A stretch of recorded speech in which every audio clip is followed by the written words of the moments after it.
Kitchen मध्ये परत एकदा तुमचं सर्वांचं अगदी मनापासून स्वागत। आज आपण आहे ना एकदम जाळीदार स्पॉन्जी आणि टेस्टी खमण ढोकळा कसा करायचा ते बघणार आहोत। पण त्याआधी तुम्ही जर माझ्या चॅनेलवर नवीन असाल तर चॅनेलला सबस्क्राइब करा आणि व्हिडिओ संपूर्ण बघा। सर्वात आधी एखाद्या भांड्यामध्ये थोडंसं पाणी घ्यायचं, एखादा ग्लासभर घेतलं तरी पण चालेल।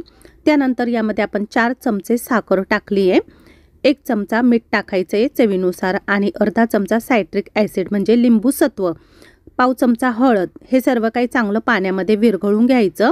हे सर्व जिन्नस पाण्यामध्ये चांगले विरघळले गेले पाहिजे। त्यानंतर एका मोठ्या कटोऱ्यामध्ये आपल्याला बेसन पीठ चाळून घ्यायचंय। इथं मी 1 वाटी बेसन पीठ घेतलेलं आहे, वजनीप्रमाणे म्हटलं तर 250 ग्रॅम। सर्व बेसन पिठातल्या गुठळ्या चांगल्या मोडून घ्यायच्या। बेसन पीठ चाळून घेतल्यामुळे ढोकळा स्पॉन्जी बनतो। आता या तयार केलेल्या पाण्यामध्ये आपल्याला थोडं थोडं करून हे सर्व बेसन पीठ टाकायचंय। बेसन पीठ टाकल्यानंतर पाणी जर कमी वाटलं तुम्हाला तर थोडंसं पाणी तुम्ही यामध्ये नंतर पुन्हा ॲड करून टाकू शकता। इथं मी सर्व बेसन पीठ टाकले आणि छान असं मिक्स करून घ्यायचंय। तर इथे मला घट्टसर वाटतंय थोडंफार, त्यामुळे मी यामध्ये थोडंसं पाणी टाकलं आणि पाणी टाकल्यानंतर अशा प्रकारे हे बॅटर आपल्याला तयार करून घ्यायचंय। त्यापूर्वी आता शेगडीवरती एखादं भांडं ठेवायचं। तुम्ही या ठिकाणी कढई, पातेलं काहीही ठेवू शकता। मी कुकर ठेवला, यामध्ये पाणी टाकल्यानंतर पाण्याची चांगली वाफ तयार होऊ द्यायची। त्यानंतर एका डब्याला किंवा भांड्याला तुम्ही असं तेल लावून घ्यायचं। ज्या भांड्यामध्ये ढोकळा करायचा आहे त्या भांड्याला तेल पूर्ण डब्याला लावून घ्यायचं। त्यानंतर आता आपण जे बॅटर केलेलं आहे ढोकळ्याचं त्यामध्ये मी 2 चमचे भाजीला वापरतो ते तेल टाकलं। तेल टाकल्यानंतर पुन्हा हे चांगलं मिक्स करून घ्यायचं आणि त्यानंतर यामध्ये 1 इनोचं पाऊच टाकलेलं आहे लिंबू फ्लेवरचं। यावरती आता थोडंसं पाणी टाकायचं। पाणी टाकल्या इनो असा फसफसून येतो। त्यानंतर एकाच डायरेक्शनमध्ये आपल्याला हे चांगलं मिक्स करून घ्यायचं आहे। अशा प्रकारे छान असं मिक्स झाल्यानंतरच आपल्याला हे भांड्यामध्ये ओतायचं आहे। तर आपण ज्या भांड्याला तेल लावून ठेवलं ना त्यामध्ये हे सर्व काही टाकायचं।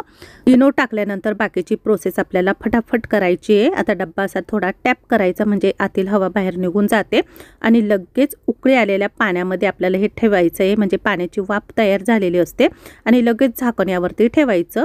15 मिनिटं आपल्याला ढोकळा चांगला वाफवू द्यायचा आहे, पण सुरुवातीला 5 मिनिटं मोठ्या फ्लेमवर किंवा मग मीडियम टू लो फ्लेमवरती आपल्याला हा ढोकळा शिजवून घ्यायचा आहे।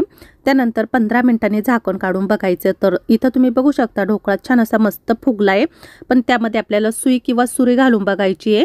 सुई अगदी क्लीन निघाली याचा अर्थ आपला ढोकळा आतपर्यंत शिजला गेला आहे। ढोकळा आता बाजूला ठेवल्यानंतर थोडा थंड होऊ द्यायचा। त्यावरती आपल्याला फोडणी घालायची। तर इथं मी एक लोखंडी कढई घेतलेली आहे, त्यामध्ये तेल टाकलं।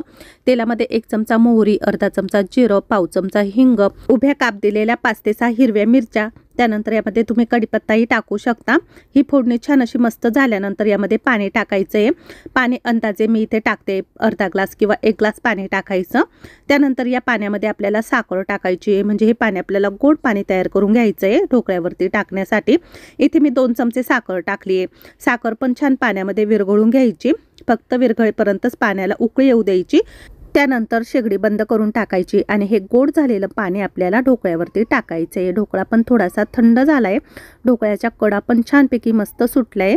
आता ढोकळा आपल्याला एका प्लेटवरती काढून घ्यायचा आहे। अशा प्रकारे हा ढोकळा करण्यासाठी फक्त 20-25 मिनिटच लागतात। आता आपला ढोकळा कसा झाला आहे ते बघू। तर ढोकळा काढल्यानंतर तुम्ही बघताच आहे थोडासा गरम होता, तरी पण मी काढून घेतला डब्बा आणि अशा प्रकारे आपला जाळीदार स्पॉन्जी ढोकळा इथे मस्तपैकी रेडी झालेला आहे। तर यावरती आपल्याला फोडणी टाकायची आहे, पण त्याआधी आपण ढोकळ्याचे काप करून घेऊ, म्हणजे फोडणीचं जे पाणी आहे ना ते आतपर्यंत ढोकळ्यामध्ये छान मस्त जाईल। आता यावरती आपण तयार केलेलं साखरेचं गोड फोडणीचं पाणी टाकायचं, पण पाणी जास्त कडक किंवा उकळलेलं नाही टाकायचं, थोडंसं थंड होऊ द्यायचं किंवा कोमट होऊ द्यायचं। त्यानंतरच हे गोड पाणी आपल्याला ढोकळ्यावरती टाकायचं आणि सर्वात शेवटी कोथिंबीर बारीक कापून टाकायची। एकदम छान असा मस्त जाळीदार आणि स्पॉन्जी आपला झटपट ढोकळा तयार झालेला आहे। तर इथं मी तुम्हाला दाखवते, हे बघा तोडून पण दाखवते। आतपर्यंत याला खूप छान मस्त जाळी आलेली आहे, जसं आपण मार्केटमधून आणतो ना अगदी तसाच झालेला आहे। कसा वाटला ढोकळा? रेसिपी आवडली असेल तर लाईक आणि शेअर करा। बाय बाय, परत भेटू।